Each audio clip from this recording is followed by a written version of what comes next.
जो healthy cornea रहता है कम उम्र के बच्चों का रहता है। तो जब हम कम उम्र के बच्चों की घरों पे डेथ पे पहुंचती हैं तो लोग हमें धक्का देके बाहर निकाल। आदमी यदि कर्म अच्छे करेगा तो उसको मोक्ष मिलना संभावना है, और नेत्रदान भी एक मोक्ष का ही कार्य है। कौन से धर्म के लोग जो ज्यादा हैं जिसमें ये ज्यादा चलता है कि नहीं यार हमें ये नहीं करना चाहिए? मुस्लिम समुदाय में ऐसा कहा जाता है, ईश्वर जब वापस उन सभी को कब्र में से जिंदा करेगा तो उनके पास वो सब चीजें उनकी होनी चाहिए। 70% नेत्रदान जैन धर्म से आ रहा है इस वक्त। यदि मेरी जिंदगी से यदि किसी एक व्यक्ति की आंखों में रोशनी पहुंच रही तो मैं अपना जन्म सफल करूं। जब जयपुर लेके गया, जिन बच्चों की आंखों में ऐसे रोशनी आई थी तो उन्होंने मेरे को काफी सपोर्ट किया। बाद में हर व्यक्ति का सपना होता है कि अच्छा पैसा कमाए, नाम कमाए और कहीं घूमने फिरने जाए, कुछ जाए। लेकिन मेरे पिछले 14 साल में मेरे को कुछ ऐसा याद नहीं कि मैं कभी परिवार को लेके कहीं गया। अंधा व्यक्ति भी दान कर सकता है? जी हाँ। बॉडी डोनेशन कितनी जरूरत है एक मेडिकल स्टूडेंट के लिए, एक मेडिकल कॉलेज के लिए? लोगों को विश्वास दिलाना एक बहुत बड़ी टास्क है। लोगों को जब तक पता नहीं चलेगा ना कि ये आदमी पागल हो गया, जो अभी आप थोड़ी देर पहले कह रहे थे, तभी विश्वास करते हैं। आप है राहुल फुरसतिया के संग, जिन्हें आप जानते नहीं है लेकिन कुछ ही समय में आप उन्हें जानने लगेंगे। आज मेरे साथ जो मेरे गेस्ट हैं वो काफी कुछ उनसे सीखने को मिलेगा, कुछ बात करने को मिलेगा, बहुत कुछ चीजें की जानकारियां भी मिलेगी। आज मेरे साथ जो हैं वो शाइन इंडिया फाउंडेशन के फाउंडर कुलवंत गौड़ जी हैं। इनके बारे में ये चीजें हैं कई बारे में, तो वो मैं आज बताना चाहता हूँ।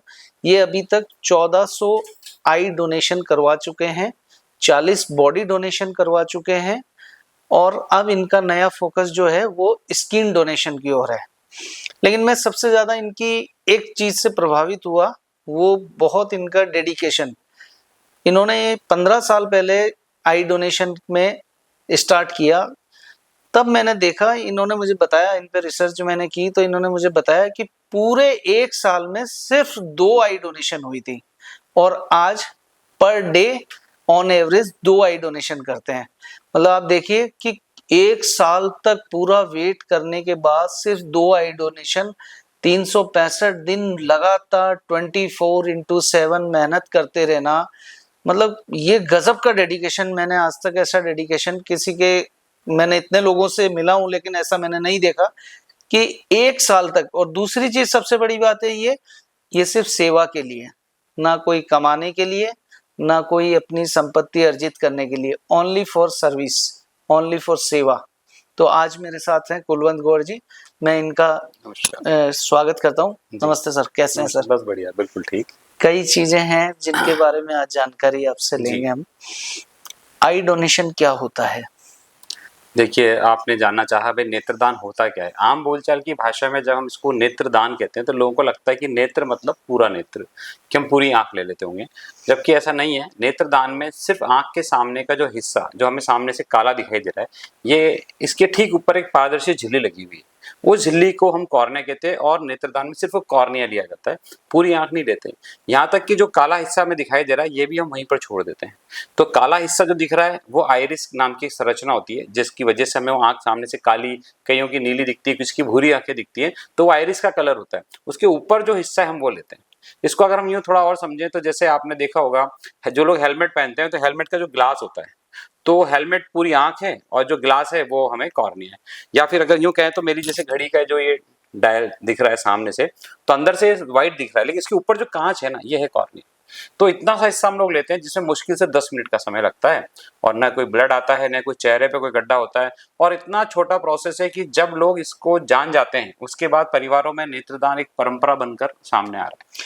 तो जैसे मैं ये जानना चाह रहा था, आई डोनेशन जरूरी कितना है, या क्यों आई डोनेशन करना चाहिए हमें? देखिए, हम भारत की बात करें तो भारत में अंधता का प्रतिशत बहुत ज्यादा है। पूरे वर्ल्ड में हम जितना अंधत्व है उसमें 23% से ज्यादा लोग भारत के अंदर है, जो कि बहुत बड़ा प्रतिशत है। उसमें भी हम बात करें कॉर्निया की अंधता का, तो कॉर्निया के लिए हम बात करें तो करीब 11 लाख से अधिक लोग ऐसे हैं पूरे भारतवर्ष में जो कॉर्निया की अंधता से पीड़ित हैं। हर साल हमें 1 लाख कॉर्निया की जरूरत होती है। 1 लाख? बिल्कुल, 1 लाख कॉर्निया पूरे भारतवर्ष की जरूरत। यदि ये जो अपनी जो लोग बाग देह त्याग देते हैं, यदि वो लोग आई डोनेशन कर दें तो मेरे हिसाब से तो ये बहुत जल्दी खत्म हो जाए अंधता। बिल्कुल हो सकती है। तो इसमें क्या कठिनाई आती है, लोग बाग क्यों नहीं करना चाहते? देखिए ना, अलग अलग लोगों के मिथ्स हैं, कुछ लोगों की धारणा है, कुछ लोगों को अधूरी जानकारी है। तो अधूरी जानकारी की वजह से भी बहुत बड़ी अच्छा कार्य जो होता है वो रुक जाता है। जैसे अधूरी जानकारी क्या है? वही जैसे कि अभी आपने बात करी कि नेत्रदान में शायद पूरी आंख ले लेते होंगे, पता नहीं चेहरा बिगड़ जाएगा, गड्ढा हो जाएगा, और हमें तो अंतिम समय संस्कार के लिए जाना है, उनको लिए देरी हो जाएगी, बहुत समय लगेगा, अस्पताल में बॉडी लेके जाएंगे शायद। तो ऐसा कुछ नहीं है। जहां वो बोलते हैं अगर उनका शव घर पे रखा है तो हम घर पे नेत्रदान ले सकते हैं, मुक्ति धाम में ले सकते हैं, एम्बुलेंस में ले सकते हैं, हॉस्पिटल में ले सकते हैं, सब जगह संभव है।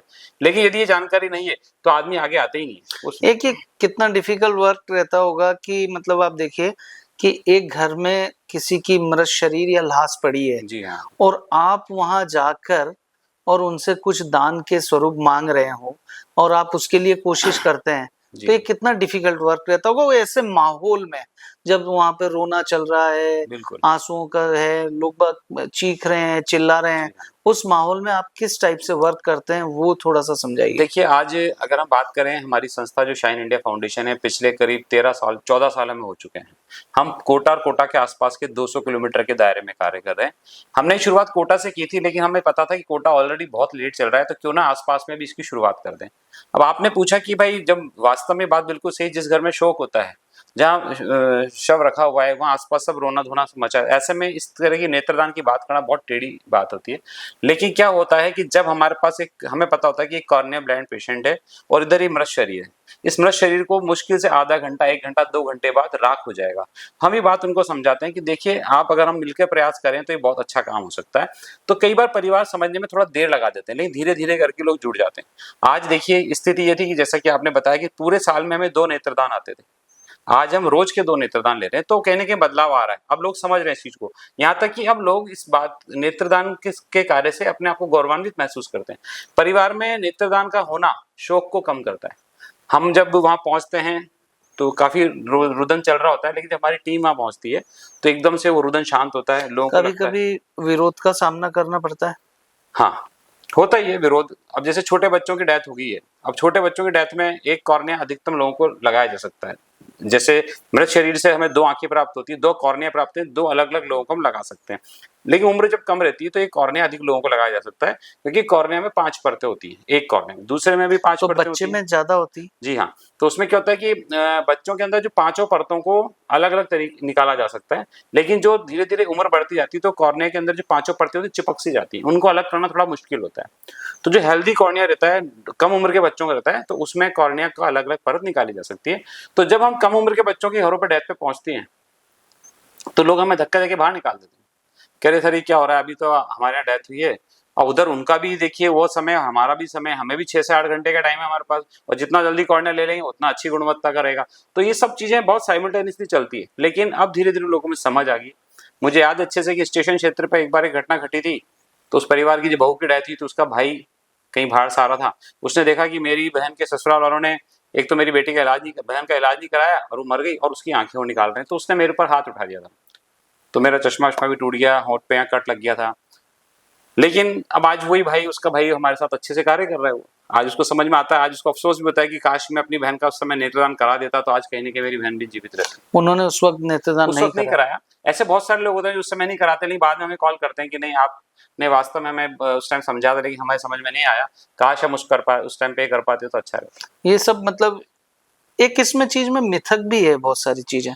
मैं थोड़ा सा अपन धार्मिक रूप में देखेंगे। जैसे मान लीजिए कि आपने किसी के शरीर के साथ छेड़छाड़ करी और उसकी कॉर्निया ले लिया, आंख से ले लिया।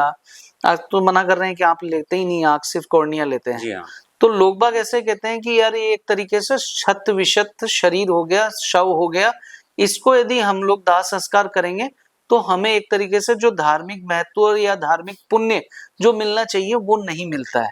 इसके बारे में क्या कहेंगे आप? देखिए, मिथ्स को मैं बताऊं आपको, ज्यादातर धर्म ने और धर्म गुरुओं ने अपने अपने हिसाब से चीजों को बताई और लोगों ने उसको अपने अपने हिसाब से लिया। ये ऐसा कहीं नहीं लिखा हुआ है शास्त्रों में कि अगर शव के साथ में कुछ यदि शल्य क्रिया करके कोई छोटा हिस्सा ले लिया गया है तो उससे उसको मोक्ष की प्राप्ति नहीं होगी। मोक्ष मिलना नहीं मिलना आदमी के कर्मों के हिसाब से। आदमी यदि कर्म अच्छे करेगा तो उसको मोक्ष मिलना स्वाभाविक है, मिल सकता है, संभावना है।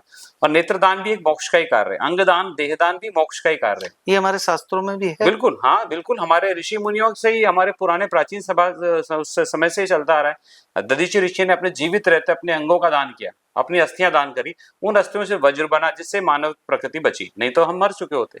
तो ये दान की प्रथा तो शुरू से चलती आ रही। राजा शिवी ने एक कबूतर की जान गिद्ध से बचाने के लिए अपनी जांग का मांस उसमें तोल के रखा तराजू में, पूरा तोलते हुए भी उसका तराजू का वजन नहीं उठ रहा था, वो कबूतर वहीं के वहीं रखा हुआ था, तो वो खुद बैठ गए, उन्होंने अपना शरीर दान कर दिया पूरा। इस तरीके की और भी घटनाएं मिलती है। जैसे कि हम कहते हैं कि विष्णु जी को हम शस्त्र कमल कहते हैं, उन्होंने अपनी आंखें चढ़ा दी थी जब एक एक कमल कहीं इधर से कम हो गया था। तो दान की महिमा तो हमारे शास्त्रों में लिखी हुई है, लेकिन लोगों ने इसको अपने अपने तरीके से इंटरप्रिटेट कर लिया कि इस तरीके तो से हम जैसे अगर आंखें ये नहीं जो आपने मुझे ये सारी आपने पुरानी बातें बताई, पुराने शास्त्रों की बातें बताई, ऐसा आप लोगों के सामने ये सब बातें रखते हैं, तथ्य बिल्कुल रखते हैं, बिल्कुल फैक्ट्स हम रखते हैं। आप देखिए ना, अगर एक व्यक्ति की किडनी में कोई कैंसर हो गया या आंत के टुकड़े का कैंसर हो गया, छोटी आंत का कैंसर हो गया, हम जाते हैं डॉक्टर को कहते हैं कि डॉक्टर साहब इस आंत के टुकड़े को हटाइए। अगर हम उसको ये कहें कि भैया ये अगले जन्म में नहीं आएगा, तो बताइए क्या वो जी पाएगा आदमी? उसको हटाना ही पड़ेगा ना। अगर वो कैंसर का टुकड़ा नहीं हटाएंगे तो मर जाएगा। तो वहां उसको ध्यान नहीं आता कि अगर मैंने कैंसर का टुकड़ा या आंत का टुकड़ा हटा दिया तो अगले जन्म में नहीं आएगा। लेकिन जरा सी आंख की बात कहते हैं तो कहते हैं नहीं, पता नहीं अगले जन्म में आएगी नहीं आएगी। महिलाओं के अंदर बच्चेदानी का ऑपरेशन बहुत कॉमन है, हम सब जानते हैं, है ना। 30 से 40% महिलाएं अपने आप आगे रहकर जब उनकी फैमिली कंप्लीट हो जाती है यूट्रस हटवा देती है। अब आप सोचिए अगर ये यूट्रस अगले जन्म में नहीं आया तो, लेकिन ऐसा होता ही नहीं। तो ये क्या धारणाएं हैं, ये हमें छोड़नी पड़ेगी। इसमें मैं एक चीज और जानना चाह रहा था, जैसे मान लीजिए कि इसमें कौन से धर्म के लोग जो ज्यादा हैं, जिसमें ये ज्यादा चलता है कि नहीं यार हमें ये नहीं करना चाहिए? देखिए वैसे तो सभी धर्म मानवता को बचाने की बात करते हैं। उसमें हम बात करें सनातन धर्म की, तो सनातन धर्म के अंदर बचपन से ही आप देखिए, हम छोटे बच्चे को गाय को चारा देना, गाय को रोटी देना, पुराने कपड़े होते हैं तो किसी के काम आ जाए, पुरानी बुक्स हो तो काम आ जाए, पुराने खिलौने तो किसी के काम आ जाए। हम में से कोई भी ऐसा नहीं करता कि हमारे बच्चों के या हमारे खुद के कपड़ों को गड्ढा खोद के गाड़ देते हो या लकड़ियों पर रख के जला देते हो। हमारे बच्चों के खिलौने भी हम किसी को दान करते हैं। तो दान की प्रथा हमें बचपन से सनातन धर्म में सिखाई जाती है। ये सिर्फ हिंदू, मुस्लिम, सिख, ईसाई सभी धर्मों में बताया जाता है। मुस्लिम धर्म कहता है कि यदि आपने एक जीवन बचाया है तो आपने मानवता बचा दी। बस ये शर्त है कि उस शरीर के साथ, दाता के साथ कोई नुकसान ना हो। तो जब हम नेत्रदान लेते हैं तो उसमें दाता के साथ कोई नुकसान तो हो नहीं रहा। उन लोगों का मानना है, मुस्लिम समुदाय में ऐसा कहा जाता है कि जब ईश्वर जब वापस उन सभी को कब्र में से जिंदा करेगा तो उनके पास वो सब चीजें उनकी होनी चाहिए। लेकिन मैं उनसे एक बात करना चाहता हूँ, ये हम हमारे धर्मों की और धर्मों से हम तुलना करते हैं। हमने जो ऑपरेशन के थ्रू किसी व्यक्ति की जान बचाई, जिसमें हमने उसका वो अंग निकाला जो यदि अगर कैंसर से पीड़ित था, नहीं निकलता तो मरता, तो क्या वो दोबारा जीवित नहीं रहेगा? वो तो दोबारा जीवित होगा। इसी चीज में मैं एक है चीज, जैसे मुस्लिम धर्म में खतना तो होता ही है। जी हाँ। तो आप मानिए 4 साल बाद 5 साल के बच्चे का जब खतना होता है तो कुछ ना कुछ चमड़ी उसमें चली जाती है। तो जब वो चली जाती है तो इसका मतलब शरीर में से कुछ आपने तो दे ही दिया ना, वो आपके धर्म के हिसाब से नेसेसरी है। तो यदि आई डोनेशन कर दें तो आप लोग धर्म गुरु जो रहते हैं इस्लाम के, उनको समझाते हैं, कोशिश करते हैं आप लोग? बिल्कुल हम कोशिश करते हैं, और ऐसा नहीं है, बहुत सारे मुस्लिम समुदाय के लोग आगे भी आए हैं। अरब कंट्रीज में आप चले जाइए, दुबई में जाइए, वहाँ अंगदान सब हो रहा है, नेत्रदान, अंगदान सब हो रहा है। जयपुर में भी कुछ लोगों ने किया है, और हमारे कोटा में भी धीरे धीरे लोग समझ रहे हैं इस चीज को। एक मुस्लिम परिवार से हम लोगों ने नेत्रदान भी लिया है, तो और दान में आई आंखें जैसे समुदाय को मिल रही है। 1400 दान जो जोड़ियां हुई उसमें सिर्फ एक मुस्लिम धर्म से है। ये थोड़ा सा अभी लोगों में इस मिथ को तोड़ने में हमें समय लग रहा है कि सिर्फ 1400 में से भी एक ही व्यक्ति, एक ही परिवार से में नेत्रदान के बारे में, नेत्रदान का संपन्न हो पाया। हालांकि बहुत सारे मुस्लिम समुदाय के लोग जो मेरे ही साथी हैं, वो इस बात की मान्यता देते हैं कि नहीं, अगर कभी ऐसी कोई घटना हमारे समाज में घटी या हमारे समुदाय में घटी या हमारे घर में घटी तो हम जरूर नेत्रदान कराएंगे। अच्छा, आई डोनेशन तो ले लेते होंगे? जी हाँ।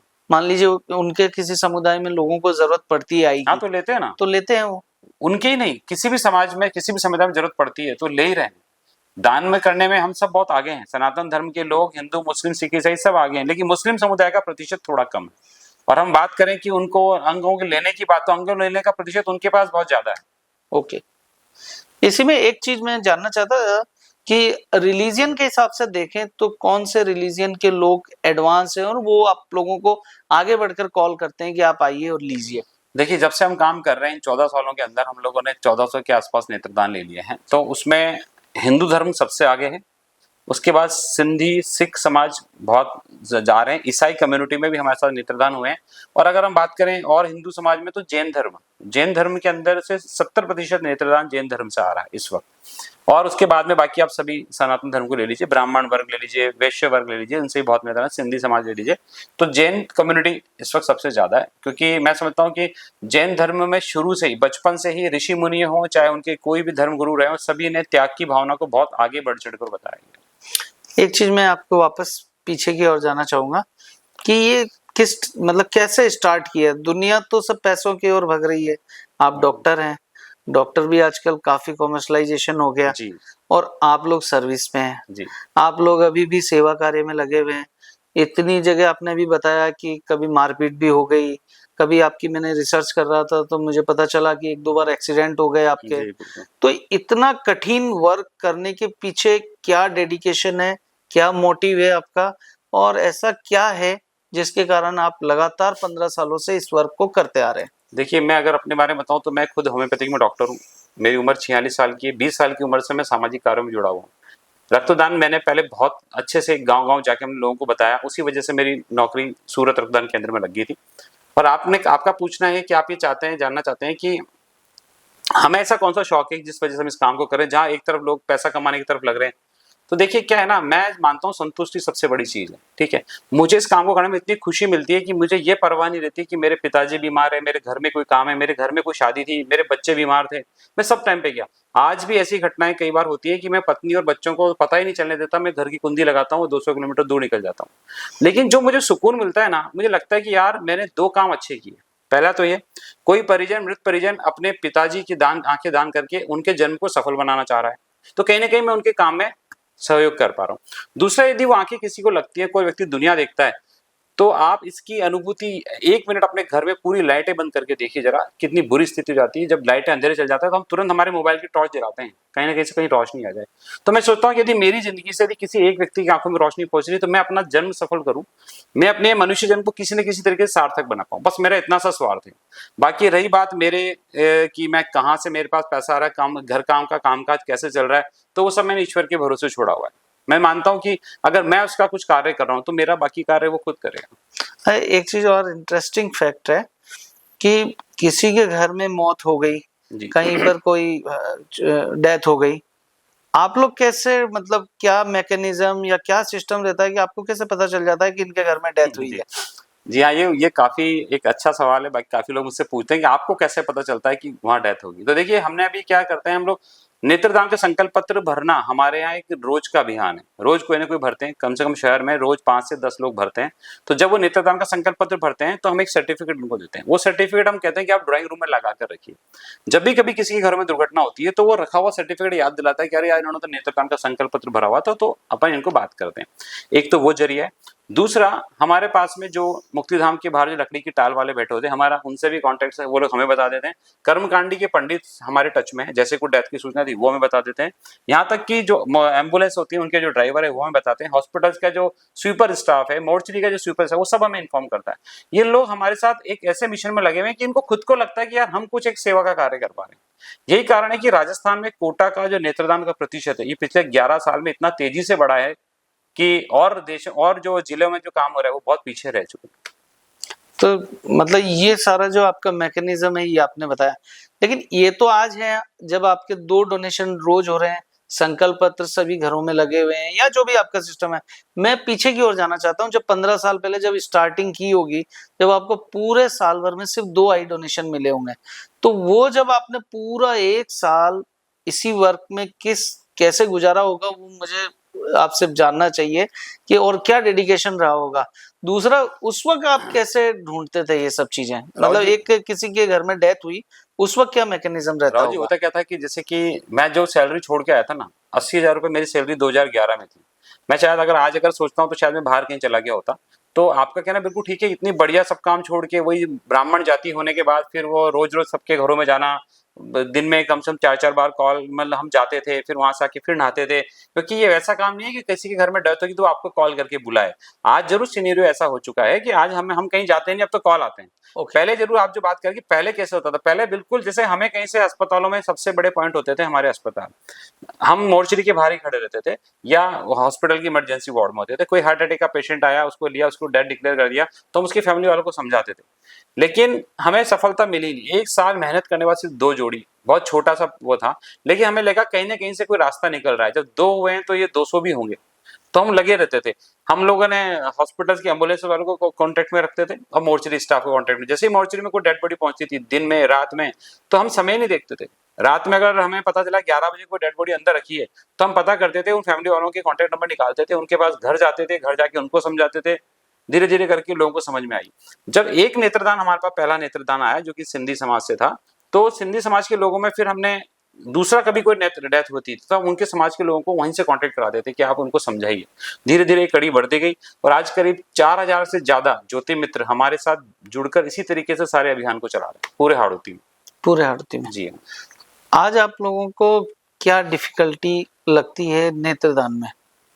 देखिए, नेत्रदान के मिशन में वैसे तो अब ये सेल्फ सस्टेन मोड पर आ चुका है ना। अब हमें इतना दिक्कत आती नहीं है, मतलब एक तरीके से ऑटो मोड पे है। ऑटो मोड पे कहीं को डेथ होती है तो लोग पंडित और लकड़ियां बाद में बुक करते हैं, पहले हमें फोन करते हैं क्योंकि कहीं ना कहीं उनको लगता है कि यार एक पुण्य कार्य ये तो करा दें। उससे क्या होता है कि वहां का शौक भी थोड़ा कम हो जाता है। एक आप ब्राह्मण है, आपसे मैं बात कर रहा था, रिसर्च कर रहा था और आपसे मैंने जानकारी ली, तो आपने बोले कि जितनी बार भी मैं आई डोनेशन या बॉडी डोनेशन कराता हूँ उतनी बार वापस घर में स्नान करके जाता हूँ सब। ये तो मतलब आप एक तरीके से धार्मिक जो रिवाज है वो पूरे फॉलो करते हैं। बिल्कुल। वो क्या रहता है? देखिए, होता क्या है कि ब्राह्मण कुल से हैं तो माता पिता को शुरू में बुरा लगता ही था। अच्छी खासी नौकरी छोड़कर आना और यहाँ ये सब डेथ वेथ में जाना आना करना बुरा उनको भी लगता था। कहते थे भाई कहाँ फालतू के चक्कर में पड़ गया ये। तो मैं उनको लेकर भी गया था एक बार, जब जयपुर लेके गया, जिन बच्चों की आंखों में ऐसे रोशनी आई थी तो उन्होंने मेरे को काफी सपोर्ट किया बाद में। लेकिन हाँ, ये बात बिल्कुल सही है कि अब नहाना धोना पाठ पूजा वाले लोग हैं, सुबह पाठ पूजा करते हैं और फिर जैसे कोई डेथ का कॉल आएगा तो हम बाहर जाते हैं, तो अंदर जब भी आएंगे जब नहा कर आएंगे। तो ऐसे करके एक एक दिन में 5-5 6-6 बार नहाते थे, भले सर्दियां हो चाहे कैसा ही मौसम, बुखार आ रहा हो, तबियत खराब हो। बीच में हमारे कुछ एक्सीडेंट हुए तो पैरों में फ्रैक्चर था, एक पैर में फ्रैक्चर था, हाथ पैर में पट्टी बंध रही थी। हमने ईश्वर से प्रार्थना की आज कोई नेत्रदान मत देना, लेकिन हमने उस दिन भी 3 नेत्रदान लिए। प्लास्टर बंधे हुए में, पैर में प्लास्टर था, लेकिन गए नेत्रदान लेकर आए। तो कहीं ना कहीं से ईश्वर हिम्मत देता है, जब हम इन कार्यों में बढ़ते हैं तो ईश्वर हमारा पूरा सपोर्ट करता है। ये सब जब आपने स्टार्ट किया तो आपको घर भी छोड़ना पड़ा? हाँ, वो क्या स्थिति थी और मतलब फादर से अलग रहना पड़ा? हाँ, वो बीच में ऐसा हुआ कि 2-3 एक्सीडेंट हमारे ऐसे हुए, मेजर एक्सीडेंट हुए जिसमें ऐसा सूचना आई घर पे कि उनके तो बहुत हाथ पैर में चोट लग गई है, पता नहीं उनकी स्थिति कैसी है। तो माता पिता का कहना था भाई जहाँ तुम्हारी एज एक तो 30-32 साल की एज है, जब तुम्हें कमाना चाहिए जब तुम इन समाज सेवा में लग रहे हो, भाई अगर तुम बार बार ये सब करोगे तो हमसे ये सब चीजें देखी नहीं जाती है। तो एक काम करो, तुम्हारा अपना अलग रह लो, क्योंकि वही रात बिरात में भाग रहा हूँ, माता पिता को पता नहीं होता था कब निकल गया कब क्या आ रहा है। तो फिर मैं इन सबको देखते हुए फिर मेरे को एक अलग सामने एक कमरा लेकर रहना पड़ा। तो करीब मैं 1.5 साल तक माता पिता से दूर भी रहा। तो ठीक है, अब अच्छे सेवा कार्य में कभी बार कुछ हर्डल्स आती काफी है, कुछ स्ट्रगल तो रहा होगा। रहा बहुत कुछ रहा। कई बार बच्चों के साथ कहीं मूवी देखने जा रहे हैं, एक ही मूवी के टिकट 3-3 बार लिए तब भी पूरी नहीं हुई, क्योंकि बच्चों कौन सी से मूवी थी? सिंघम मूवी देखने गए थे। तो कई बार ऐसा होता है कि मैं जाके अंदर बैठा, कॉल आ गया, तो अब क्या करें। वाइफ को कैसे मैनेज करते होंगे, परिवार को कैसे मैनेज करते वाइफ तो पूरा सपोर्ट करती है, अगर उनका सपोर्ट नहीं होता शायद मैं नहीं कर पाता। क्योंकि देखिए ना, वही मैं आपको बोल रहा हूँ, यंग एज थी हमारी जब हम काम की तरफ आगे बढ़ रहे थे। हर व्यक्ति का सपना होता है कि अच्छा पैसा कमाए, नाम कमाए और कहीं घूमने फिरने जाए, कुछ कहें। लेकिन मेरे पिछले 14 साल में मेरे को कुछ ऐसा याद नहीं कि मैं कभी परिवार को लेके कहीं गया। तो परिवार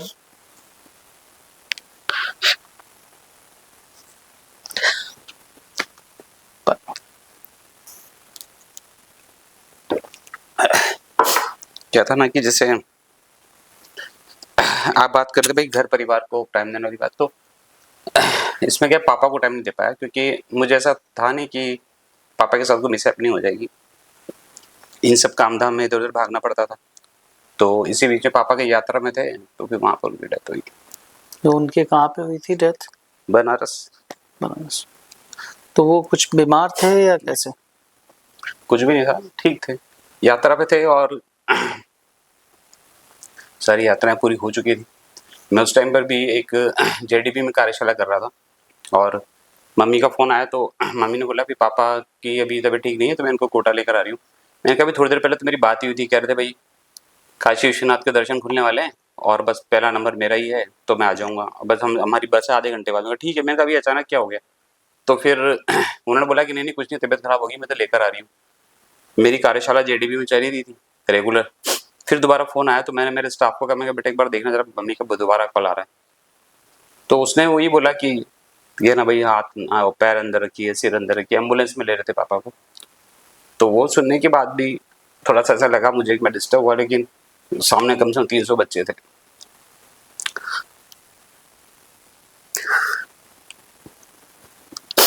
मतलब वर्क को आपने बहुत ज्यादा महत्व दिया, सर्विस को, कि सेवा कार्य सबसे महत्वपूर्ण है।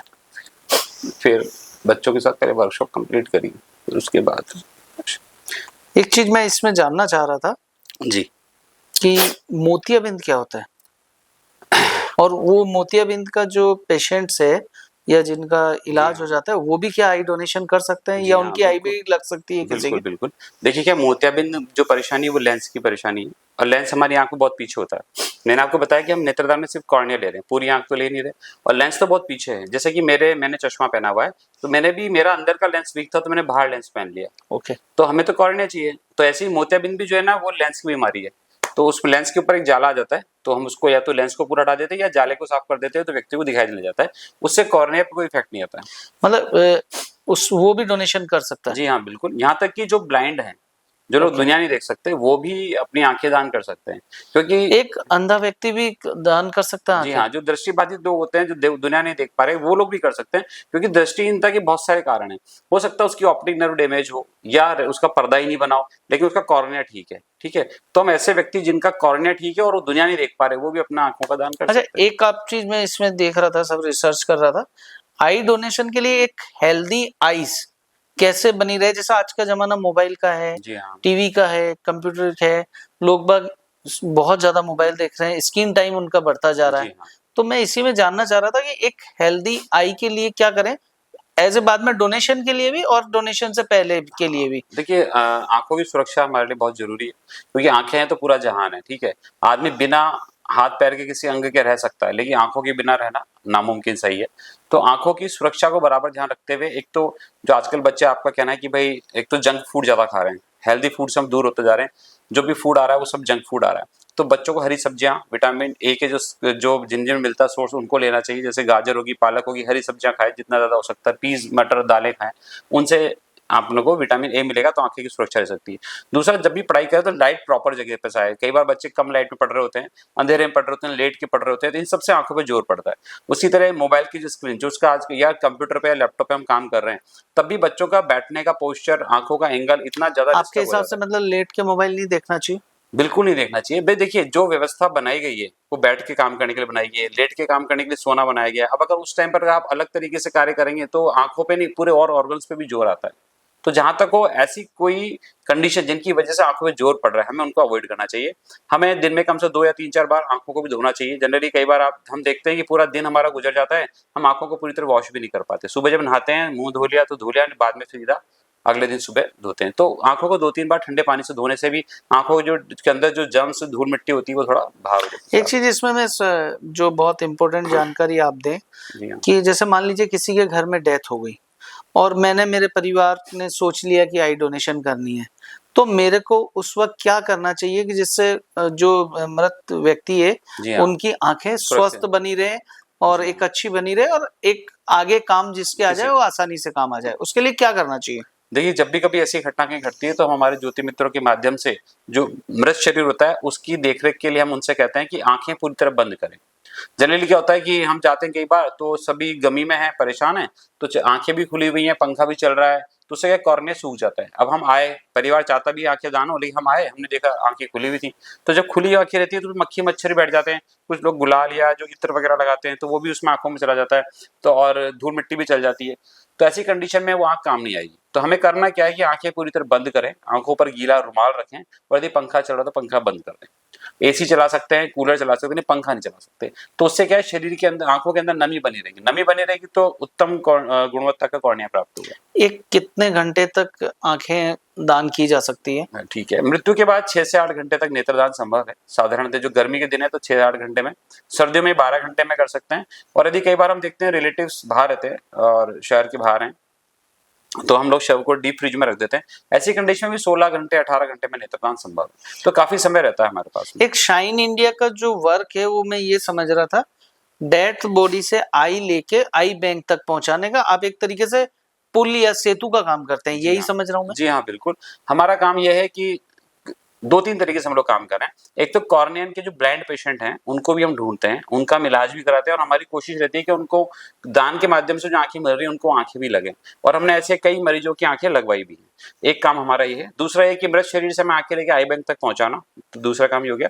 तीसरा, यदि कोई ब्लाइंड है और उसको किसी तरह की कोई एडवोकेसी की ज़रूरत है, कोई सलाह या कुछ उसके अधिकारों का कहीं कोई हनन हो रहा है, तो हम उनके लिए भी हम कार्य कर रहे हैं। तो आप एक तरीके से मतलब पूरा ये काम आई बैंक क्यों नहीं कर पाती है, जिसके लिए आपको पुल बनाना पड़ता है? मतलब डायरेक्ट आई बैंक एक मृत शरीर से या मृत व्यक्ति के परिवार से आई ना लेकर आपको एक ब्रिज का रोल क्यों अदा करना पड़ता है? देखिए क्या होता है ना कि समाज आई बैंक जैसे जयपुर है, अब उन लोगों की रीच यहाँ तक नहीं पूरे है। राजस्थान में आई बैंक कितनी है? जी हाँ, मैं और या हमारी संस्था जो शाइन इंडिया फाउंडेशन है वो, और उसके अलावा यदि पूरे राजस्थान में कहीं पे भी यदि नेत्रदान हो रहा है, चाहे वो राजकीय गवर्नमेंट हॉस्पिटल्स में हो रहा हो, चाहे हमारी जैसी संस्थाएं कर रही हैं, ये सब जो आंखें एक ही जगह पे जाती हैं पूरे राजस्थान की, जिसका नाम है आई बैंक सोसाइटी ऑफ राजस्थान। वहीं पर आंखों जब पहुंचती हैं तो वहीं उसे से सारी, आई बैंक बोलेंगे? हाँ कह सकते हैं। पूरे राजस्थान में जी सिर्फ बिल्कुल, जयपुर में ही आई बैंक है? जयपुर में आई बैंक, हाँ। बाकी प्राइवेट हॉस्पिटल्स के भी कुछ आई बैंक्स हैं, लेकिन जो हम बता रहे हैं आपको जो गवर्नमेंट से एफिलेटेड है जो वो जयपुर में आई बैंक सोसाइटी ऑफ राजस्थान है, जहाँ पूरे राजस्थान के अंदर जो भी नेत्रदान हो रहा है उनकी सारी आंखें वहीं पहुंचती है, वहीं से उनका फिर निःशुल्क डिस्ट्रीब्यूशन होता है।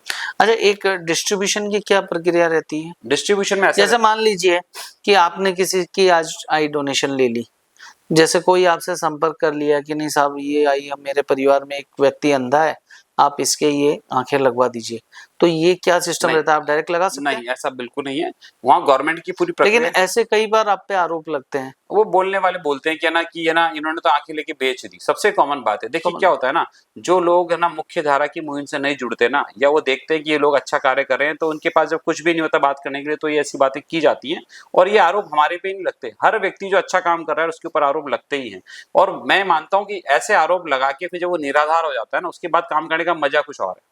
कुछ लोगों ने हमारे लिए भी कहा कि हमारा काम 5 गुना बढ़ गया। दूसरी बात, हम सरकार के अंडर गाइडेंस में काम कर रहे हैं, हम ऐसे नहीं कर सकते हैं। हमारे ऊपर पूरा राज्य सरकार के ऊपर पूरे कानून हमारे ऊपर लग रहे हैं। अगर एक कॉर्निया कहीं गलती से भी इधर से उधर चला गया, हमसे नष्ट हो गया, तो उसके लिए हमें बहुत बड़ी जवाबदेही देनी पड़ेगी। ऐसा कभी हो जाता है आपके साथ? नहीं, ऐसा कभी हुआ नहीं है, लेकिन कभी गलती से कोई शीशी हम जिस वाइल के अंदर कॉर्निया को रखते हैं उसके ऊपर एक नंबर होता है, उस नंबर से अलॉटमेंट हमें इशू होता है। गलती से अगर मेरे से वो वाइल टूट गई है कहीं कुछ है, तो मुझे उसका रिकॉर्ड वहां देना पड़ता है।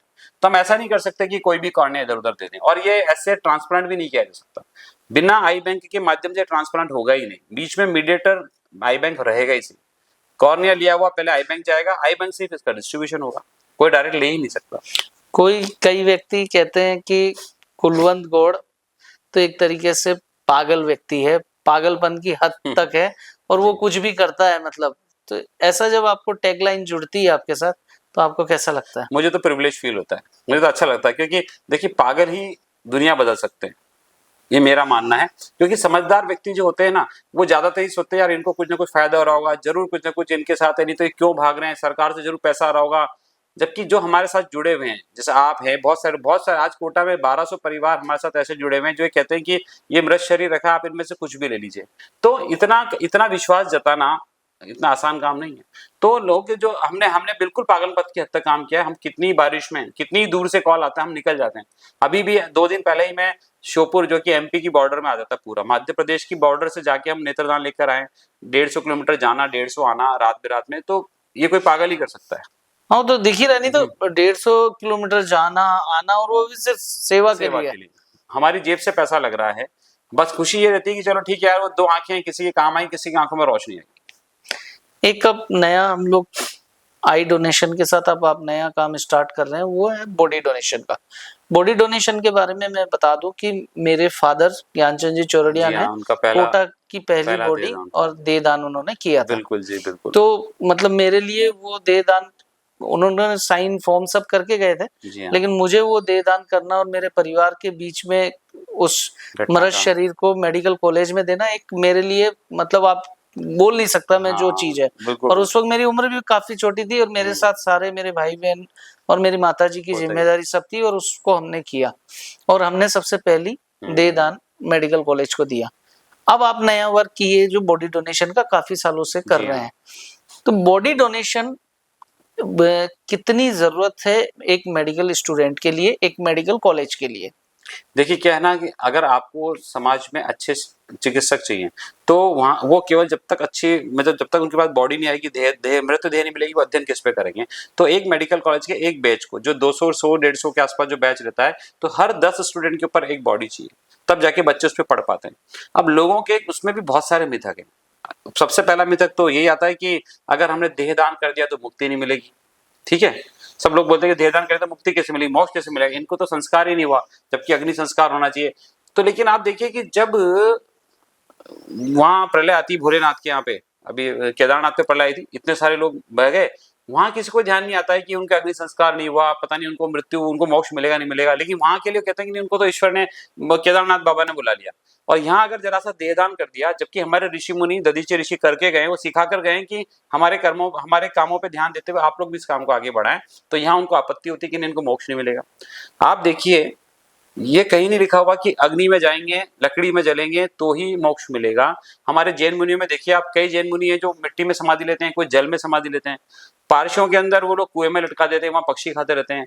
हिंदू धर्म में भी अगर काशी में किसी का मरण हो गया तो वहां के पंडित ये कहते हैं कि इनको आप गंगा जी में बहा दो, इनको जो मछलियां खाएंगी वो भी पुण्य कमाएंगी। तो ये कोई ऐसा नहीं है कि अगर देहदान कर दिया तो उनको मोक्ष नहीं मिलेगा, ये सब क्योंकि मोक्ष मिलना नहीं मिलना मैंने आपको बताया कर्मों के आधार पर है। और जैसे ही आत्मा एक शरीर से निकलती है, वो तो वैसे दूसरा शरीर पा लेती है। अब आप इस शरीर का चाहे कुछ भी करो, इसको घर में रखो, चाहे जला दो, चाहे गाड़ दो, सब तरीके से वो तो जिसको उसके कर्मों के हिसाब से उनको अपना नया शरीर मिल चुका है। तो जैसे मान लीजिए कि मेडिकल स्टूडेंट को यदि बॉडी डोनेशन नहीं मिल पाती है, तो वो लोग रिसर्च फिर किस हिसाब से करते हैं? उनके पास फिर कोई ऑप्शन नहीं है, वो किसी और तरीका नहीं है उनके पास जिससे वो पढ़ पाए, क्योंकि जब एक अंग को हाथ में लेके पढ़ते हैं तो उन्हें पता रहता है कि ये लीवर है, ये हार्ट है, किडनी है, यहाँ से इसकी नस उधर जा रही है, यहाँ से इसका ब्लड उधर जा रहा है। ये सब चीजें बच्चे, स्टूडेंट जब भी पढ़ पाते हैं जब उनके हाथ से वो छू कर देख पाते हैं। बिना हाथ से छुए इस तरीके का एक अच्छे चिकित्सक बनना थोड़ा मुश्किल काम है। आप लोगों को जब बॉडी डोनेशन लोगों से आप करवाते हैं तो कितना कुछ समझाना, कैसे आप लोग, थोड़ा सा एक साइन इंडिया का वर्क, मैं उस डोनेशन के बारे में जानना चाहता हूँ। देखिए क्या होता है ना कि एक काम से ही दूसरा काम जुड़ा हुआ है। हमारा मेन उद्देश्य, अगर आप तो मतलब पहले आप आई के लिए जाते हैं, हाँ, और आई के बाद फिर आप मतलब दूसरे अंगों की तरफ जाते हैं। मेरे लिए तो आज भी लोग ये कहते हैं कि ये पहले लोगों का खून लेता था, क्योंकि मैं पहले ब्लड डोनेशन में था, फिर इसने आंखें लेना चालू किया, अभी शरीर पे आ गया और जल्दी ही चमड़ी पर आने वाला है। तो मुझे तो कहते हैं कि ये तू भैया ब्राह्मण नहीं तो कुछ और ही स्टेज है, तू ये के काम कर लेता है। ये सब जब आपको लोग बाग बोलते हैं ऐसे, मतलब इतना अच्छा काम कर रहे हैं और इतना, कोई पागल कह रहा है, कोई ऐसा कह रहा है तू खून लेता है, तो वो लेता है, पिशाच तक कह देते हैं कि भैया अब तो तू ये आंखें लेने लग गया, फिर चमड़ी भी ले लेगा। तो कितना बुरा लगता होगा आपको? कुछ नहीं बुरा नहीं लगता। देखिए होता क्या है ना कि किसी न किसी को तो आगे आना पड़ेगा ना। आज हम राजस्थान में 10-12 लोग हैं, मुट्ठी भर लोग हैं जो अंगदान के लिए कार्य कर रहे हैं और देहदान के लिए कार्य कर रहे हैं। तो मुश्किल तो होती है, किसी घर में डेथ होगी। अभी आप थोड़े टाइम पहले आप आते थे जब आंखें लेके जाते थे, अब आप आ रहे हो सीधे बॉडी की बात कर रहे हो। तो देखिए क्या हमने हमारे जागरूकता का कार्य इतना ज्यादा बढ़ा दिया है कि पिछले 2 साल से हम किसी भी घर में डेथ होती है तो हम जाते नहीं वहां पे। इतनी जागरूकता बढ़ चुकी है कि वहां पहुंचने वाला हर दूसरा आदमी नेत्रदान के बारे में चर्चा करेगा ही करेगा। यही काम हमने देहदान पे कर दिया। अब बॉडी डोनेशन डेली हो रहा है। बॉडी डोनेशन को हमने क्या है ना रोहित राहुल जी, हमने इसको बहुत इजी बनाया। लोगों को पता ही नहीं है कि लोगों के माइंड में ये होता है कि अगर हमने मेडिकल कॉलेज में जाके फॉर्म भरा है तो वहीं देहदान होगा, है ना, जबकि ऐसा नहीं है। आप आयुर्वेदिक मेडिकल कॉलेज में बॉडी डोनेट कर सकते हैं, आप प्राइवेट मेडिकल कॉलेज में बॉडी डोनेट कर सकते हैं। ऐसा कुछ नहीं कि गवर्नमेंट मेडिकल कॉलेज में जाना। आप पे मैं यही जानना चाह रहा था, आप पे एक आरोप ये भी लगता है कि आप प्राइवेट में बॉडी डोनेशन कराने लग गए, तो हो सकता है आपकी प्राइवेट हॉस्पिटल और आपके बीच में कोई सांठगांठ हो, हाँ। क्योंकि प्राइवेट बॉडी हॉस्पिटल को बॉडी हाँ। मिलती नहीं है, बिल्कुल और इसके लिए कुलवंत गौड़ को लगा दिया है कि तुम हाँ। बॉडी लेके आओ। कहने वाले कहते हैं, वो आपका कहना सही है। हमने अब तक 40 बॉडी डोनेशन करा दिए। हमने एक मेडिकल कॉलेज प्राइवेट में दिया है, प्राइवेट मेडिकल कॉलेज में एक ही बॉडी गई है, एक ही ओनली। जी हाँ, अभी एक ही। हमने लोगों को रास्ता बताया, हमें कोई मतलब नहीं है, आप खुद जाके अच्छा, दीजिए ना। एक ये फैमिली को चॉइस रहती है आप कहाँ दे जी सकते हाँ, हो? बिल्कुल। ऐसा कोई बाध्यता नहीं है कि अगर आपने मेडिकल कॉलेज में ही फॉर्म भर दिया तो वहीं बॉडी जाएगी, ऐसा कोई बाध्यता नहीं है। मैं कोई भी किसी भी मेडिकल कॉलेज जाके अपनी बॉडी डोनेशन का फॉर्म भर सकते हैं।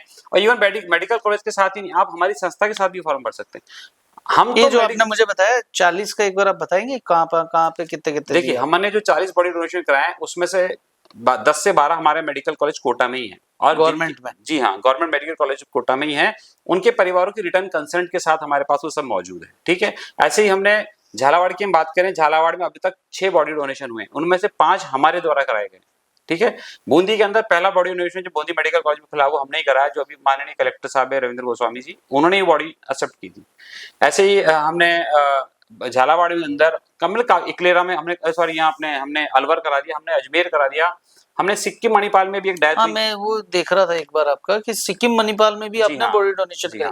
तो कोटा से बैठ के सिक्किम में कैसे डोनेशन हो गई? देखिए क्या है ना राहुल जी, ये सब काम कोऑर्डिनेशन का है। अभी 2 दिन पहले ही हमने चूरू के अंदर और जयपुर के अंदर एक बॉडी डोनेशन कराया।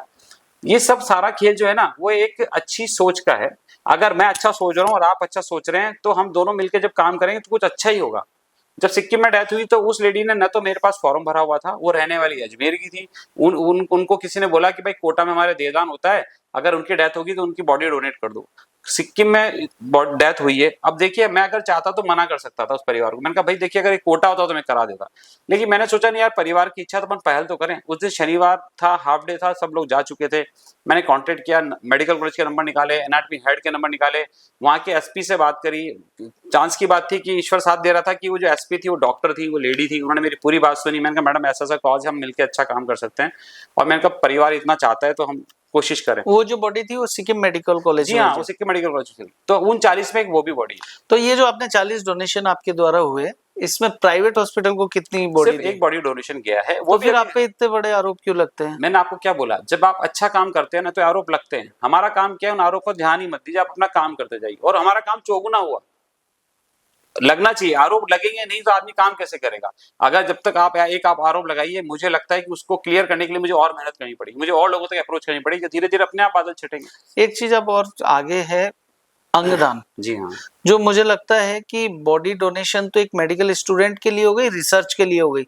अंगदान से तो आप किसी ना किसी व्यक्ति को बचा सकते हैं, जी हाँ, जो कि हमारे यहाँ बहुत जरूरी है। बहुत सारे पेशेंट्स ऐसे हैं। बिल्कुल। तो ये अंगदान का क्या महत्व है और अंगदान की होता कैसे, क्या प्रक्रिया रहती है, देखिए- थोड़ा सा डीपली जी बताइएगा। हाँ, देखिए अंगदान एक, इन जितने भी बारों में हमने भी चर्चा करी, नेत्रदान, देहदान, त्वचा दान पे हमने चर्चा करी, उन सबसे एक बहुत बड़ा कार्य है अंगदान। ये मान के चलिए कि यदि कोई व्यक्ति अंगदान हो रहा है, जिस व्यक्ति का, वो कोई देवात्मा ही था, कोई पुण्यात्मा था, ये मान के चलिए ईश्वर ही था, जो आया और अपने 9 अंगों को अलग अलग लोगों को दे गया, और 9 अंगों में वो जाकर जीवित रह रहा है। उसने उन सबको जीवन दे दिया जो लोग मृत्यु के करीब आ चुके थे। अब अंगदान होता क्या है, एक तो ये बिल्कुल दिमाग में मान के रखिए कि अंगदान कभी भी घर में होने वाली मृत्यु में नहीं होता है। ठीक है, लोगों मतलब की नेचुरल बॉडी नेचुरल डेथ में नहीं होगा। नहीं हो। ठीक है, नेचुरल डेथ में जो होता है वो आई डोनेशन होगा या स्किन डोनेशन होगा। लेकिन ऐसी जो भी कंडीशन, जो अस्पतालों में जो मौत हो रही है, उनमें भी वो मौत जिनके अंदर ब्रेन डेड हुआ है। अब ब्रेन डेड क्या होता है, एक नया वर्ड है। तो मेडिकल साइंस के अंदर 2 तरह की मृत्यु बताई गई, एक तो कार्डियक डेथ, एक ब्रेन डेथ। कार्डियक डेथ में क्या होता है, जो कि जनरली घरों में होने वाली डेथ है, हार्ट अटैक आया, किसी भी तरीके से हार्ट ने पंप करना बंद कर दिया और आदमी की मृत्यु हो गई, इसका मतलब कार्डियक डेथ हो गया। एक होता है ब्रेन डेथ, जिसमें हार्ट पंप कर रहा है, ठीक है, हार्ट चल रहा है, लेकिन किससे चल रहा है, वो वेंटिलेटर नाम की जो कृत्रिम जो लंग्स होते हैं, कृत्रिम फेफड़े होते हैं, उनसे चल रहा है। मतलब आर्टिफिशियल लंग्स से यदि हमने मनुष्य को कनेक्ट किया हुआ है, तो जो हवा है वो फेफड़ों वहाँ हार्ट तक जा रही है, हार्ट से ब्लड का फ्लो हो रहा है, ब्लड फ्लो जाके लंग्स में से होता हुआ सभी अंगों तक अपना खून, ताजा खून, फ्रेश खून पहुंच रहा है, तो अंग सारे जीवित हैं। ऐसी कंडीशन जिसके अंदर ब्रेन के सेंटर की मृत्यु हो गई है, व्यक्ति सांस नहीं ले सकता है, उसको आर्टिफिशियल लंग्स पे रख दिया गया है, वेंटिलेटर पर रख दिया है, उससे ही उसके सारे अंग जीवित हैं, यह अवस्था ब्रेन डेड कहलाती है। तो ब्रेन डेड की आपने कह दी, और वही डोनेशन कर सकता है। लेकिन इसमें मैं जैसे सुसाइड और ब्रेन डेड अलग अलग है। बिल्कुल अलग है। सुसाइड में देखिए, जिसने जहर खा लिया उसका हार्ट ने पंप करना बंद कर दिया, वो तो कार्डियक डेथ में चला गया। तो ब्रेन डेड में भी तो उसके अंगों ने तो काम करना बंद कर दिया ना। नहीं, उसके अंग जीवित हैं उस मशीन से, उसका ब्रेन डेड हुआ है। उसका तो ब्रेन डेथ हुआ। देखिए मैं इसको थोड़ा सा और बात समझा देता हूँ। हम जो शरीर में जो भी आज आप और मैं बात कर रहे हैं, मेरे शरीर का फेफड़े अपने आप चल रहे हैं, तो ऐसा नहीं कि मेरे लंग्स काम कर रहे हैं, मेरा अंदर जो ब्रेन का सेंटर है ना, वो इसके लिए रेस्पॉन्सिबल है। वो सेंटर काम कर रहा है तो मेरे फेफड़े काम कर रहे हैं। अभी आप और हम बात कर रहे हैं, लेकिन मेरे जैसे कान में यदि कहीं कुछ कोई मक्खी मच्छर जाएगा तो मेरी उंगली अपने आप वहां चल जाती है, जबकि बात हम लोग कर रहे हैं। तो ये सब सेंसर जो हमारे सब ब्रेन में है। अब अगर कोई व्यक्ति ने हेलमेट नहीं लगाया, या किसी व्यक्ति के ब्लड प्रेशर की कोई बीमारी थी, ब्लड की कोई नस फटी, दिमाग की नस फटी, स्ट्रोक हुआ और पेशेंट वो चला गया, ब्रेन डेड में चला गया, या किसी ने हेलमेट नहीं लगाया था, सर पे चोट आई और सर पे चोट लगने की वजह से अंदर ब्लड इकट्ठा हो गया और उसके सेंटर खत्म हो गए, तो जब वो ब्रेन के अंदर जो सांस लेने के लिए जो उत्तरदायी सेंटर है, यदि वो खत्म हो गया तो क्या व्यक्ति सांस लेगा? नहीं लेगा ना। अब समय रहते वो ब्रेन डेड से पूरा सेंटर खत्म हो और सांस ही बिल्कुल नहीं ले पाए, उससे पहले यदि वेंटिलेटर नाम की मशीन पे यदि व्यक्ति को रख दिया, तो क्या हुआ, वो जो सेंटर काम कर रहा था जिससे फेफड़े चलने थे, अब वो काम कौन कर रहा है? मशीन कर रही है। तो फेफड़े से ने ऑक्सीजन ली, ऑक्सीजन हार्ट में गई, हार्ट से सारे लंग्स में जाते हुए सभी ऑर्गन्स को चलेगी, तो ऑर्गन जीवित है। तो ये जो अवस्था बनी ना, जो मशीन की वजह से बनी, वो है ब्रेन डेड। ऐसा ऐसी कभी कंडीशन आपने अंगदान किसी का करवाया? मैं खुद एक ट्रांसप्लांट कोऑर्डिनेटर हूँ। मैं आज से 8 साल पहले ही मैं ट्रांसप्लांट कोऑर्डिनेशन की ट्रेनिंग लेकर आ गया। हमारे ही प्रयासों से अंदर राजस्थान के अंदर जब जयपुर के बाद पहली ब्रांडेड कमेटी कोटा के अंदर बनी, उसके बाद एनटीयूआरसी भी बना, तो मैं खुद ट्रांसप्लांट वाली टीम में भी रहा हूँ। मैंने देखा हुआ है कि जब एक व्यक्ति के ऊपर जब 9 लोग अंग दान हो रहे होते हैं, तो कम से कम 10 से 15 डॉक्टर्स उस पर काम कर रहे होते हैं, और अंगदान की प्रक्रिया में 6 से 8 घंटे का समय तो उस समय लगता है जब परिवार वाले सहमति दे देते हैं। सहमति देने के बाद 2 दिन का समय ऐसा लगता है जब पूरा मॉनिटरिंग करते हैं। एक एक अंग जब पूरी प्रक्रिया में नॉर्मल पाया जाएगा, उसके बाद ही अंग निकाला जाएगा। ऐसा नहीं कि उन्होंने कह दिया कि हाँ ले लो तो ले लेंगे। कम से कम पूरे शरीर के जब तक सभी अंग नॉर्मल काम नहीं करेंगे, तब तक उनका निकालना मुश्किल है। ये चीज मैं देखता हूँ, कई बार अखबारों में पढ़ता हूँ कि यार एक ग्रीन कॉरिडोर बनाया, इधर से उधर तक वो हुआ, कई बार एयर फ्लाइट से भी जी हाँ। ले जा रहे हैं, कर रहे हैं। तो आपको नहीं लगता है कि ये गवर्नमेंट इतना महंगा सौदा क्यों करेगी एक बॉडी के लिए? इतना पैसा खर्च करना, इतना ट्रैक क्लियर करवाना, ट्रैफिक कंट्रोल करना, जी। एक तरीके से हेडेक का वर्क नहीं है आपके हिसाब से? नहीं, देखिए क्या है ना कि प्रक्रिया को सरल बनाया जा रहा है। वो टाइम बिल्कुल आप सही कह रहे हैं कि पूरा ट्रैफिक क्लियर करो, फिर गाड़ियां जा रही हैं, सारा ट्रैफिक हटाया जा रहा है। अब लेकिन एयर एम्बुलेंस आ गई, तो उसकी वजह से वो चीज भी कम होती जा रही है। और रही बात, आपने कहा कि काफी पैसा खर्च किया जा रहा है, तो महंगा सौदा। हाँ, नहीं अभी आजकल क्या है ना कि सरकार की बहुत सारी ऐसी योजना है। प्रधानमंत्री जो इसका है योजना है, हेल्थ की जितनी भी स्कीम्स निकाली है, प्राइम मिनिस्टर स्कीम्स जो है, उनके अंतर्गत ट्रांसप्लांट्स को फ्री किया गया है। ठीक है, और बहुत सारे ट्रांसप्लांट फ्री भी हैं। बच्चों के अंदर जो हार्ट की जो डिजीज होती है, उनके अंदर हार्ट ट्रांसप्लांट वो फ्री किया गया है। किडनी के लिए भी बहुत सारी रियायतें हैं। तो ऐसा नहीं है, प्राइवेट हॉस्पिटल जिस ये उसी तरीके से जैसे इलाज गवर्नमेंट हॉस्पिटल में मौजूद है, इलाज प्राइवेट हॉस्पिटल में मौजूद है। ये आपकी चॉइस है, आपको जाना कहाँ पर है। तो अगर आप गवर्नमेंट में जाएंगे तो आपको फ्री सुविधाएं मिल रही है, प्राइवेट में जाएंगे तो थोड़ा पैसा आप अपनी चॉइस से खर्च करते हैं। तो वो आपकी चॉइस है, आपको जाना कहाँ। एक नई चीज चल रही है, काफी दिनों से चल रही होगी, लेकिन मैंने इन्हीं दिनों में सुनी, वो थी स्किन डोनेशन। जी हाँ, वो एक क्या चीज है? देखिए क्या है ना, जिस तरीके से ब्लड बैंक होता है, आई बैंक होता है, उसी तरीके से स्किन बैंक एक नया तरीके की तकनीक है, जो कि अब इन दिनों में ज्यादा आ रही है। हम बात करें पूरे भारत में केवल 16 ही ऐसे स्किन बैंक हैं जो भी कार्य कर रहे हैं। राजस्थान की बात करें तो राजस्थान में एक सरकार का स्किन बैंक है, जो भी जयपुर में पिछले 2 साल से काम कर रहा है। और स्किन डोनेशन होता क्या है कि जो भी व्यक्ति जल गया है, या जिसके ऊपर एसिड बर्न या केमिकल बर्न, या रोड पर उसका एक्सीडेंट हुआ, पूरी स्किन उसकी छिल गई, वो हो गया। बच्चे देखते हैं हम लोग, कई बार दूध में गिर गए, कई बार गर्म पानी गिर गया, तो ऐसी कंडीशन के अंदर जो बच्चे जल जाते हैं, उनके अंदर वो जो दान की चमड़ी है वो उस पर लगाई जाती है। ये भी मृत शरीर के सी ली जाती है, जीवित रहते इसकी नहीं लिया जाता।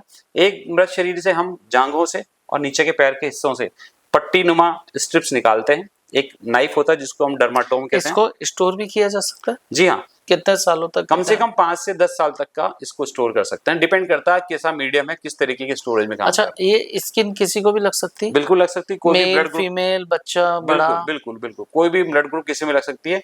जब एक चमड़ी किसी दूसरे व्यक्ति पे, जले हुए व्यक्ति पे लगाई जाती है, तो बहुत फायदा मिलता है। देखिए, सबसे पहले तो उसका दर्द कम हो जाए, क्योंकि जो घाव खुला था उसके ऊपर आपने देखा होगा, जब कोई जला हुआ व्यक्ति तो उसको डोम शेप उसके अंदर रखते हैं, ताकि हवा भी कई बार उसको बहुत परेशान करती है। तो जैसे उस पर चमड़ी लगती है तो पेशेंट को दर्द कम हो जाएगा, उसको बेटर फीलिंग होगी, उसको अंदर से अच्छा लगेगा कि मैं हील हो रहा हूँ, दवाइयां कम लगेगी। जो फ्लूइड का रिसाव ज्यादा होता है, लिक्विड जब जले हुए व्यक्ति का निकलता है तो उसके बचने के चांस कम रहते हैं, लेकिन जब जैसे ही इसकी चमड़ी लग जाती है तो वो फ्लूइड का रिसाव भी कम हो गया, हॉस्पिटल का स्टे कम हो जाएगा, खर्चे कम हो जाएंगे, मृत्यु दर कम हो जाएगी। तो कहीं ना कहीं त्वचा दान भी एक बहुत बड़ा जीवन दान है। एक मैं अब आपकी थोड़ा सा इकोनॉमिकली स्ट्रक्चर पर आना चाहता हूँ। जैसे मान लीजिए कि ये सब तो आप डोनेशन ले रहे हैं लोगों से, आई डोनेशन हो गया, बॉडी डोनेशन हो गया, अब अंगदान भी है, अब नहीं आप कह रहे हैं स्किन डोनेशन, ये सब तो डोनेशन है, लेकिन आपको मेरे हिसाब से एक पैसों का भी डोनेशन की जरूरत रहती होगी आपको ये सब वर्क करने के लिए, क्योंकि इनकम सोर्स तो है नहीं आपके पास। जैसे बिजनेसमैन है तो कोई परचेज किया, उसमें अपना प्रॉफिट डोला, सेल कर दिया। आप तो एक सेतु की तरह काम कर रहे हैं, और ये एनजीओ है, नॉन गवर्नमेंट ऑर्गेनाइजेशन है, जो कि आपका टोटल डोनेशन पे डिपेंड है।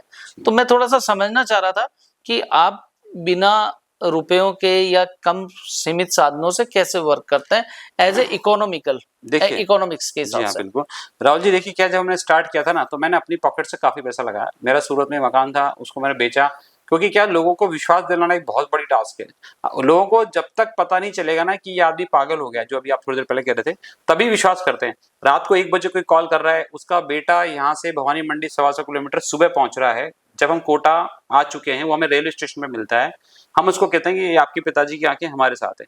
तो आप देखिए, एक बेटा अपने पिताजी के पास नहीं पहुंच पाया, लेकिन हम वहां से अपनी आंखें लेकर आ गए उनके पिताजी। ऐसा हुआ? बहुत बार हुआ ऐसा, उनके रिश्तेदार नहीं पहुंच पाते, हम पहले पहुंच जाते हैं। तो हम जब ये काम करके आ रहे होते हैं तो हमें लगता है कि हमारा काम ही हमारी पहचान है, ठीक है। तो लोग हमसे बोलते हैं कि आप हमसे क्या हो सकता है वो बताइए। तो हमने अब धीरे धीरे अब जाके आज 13 साल के बाद, हम पिछले 3 साल से, जब से कोविड लगा उसके बाद से फिर हम लोगों ने लोगों से चंदा मांगना चालू किया है।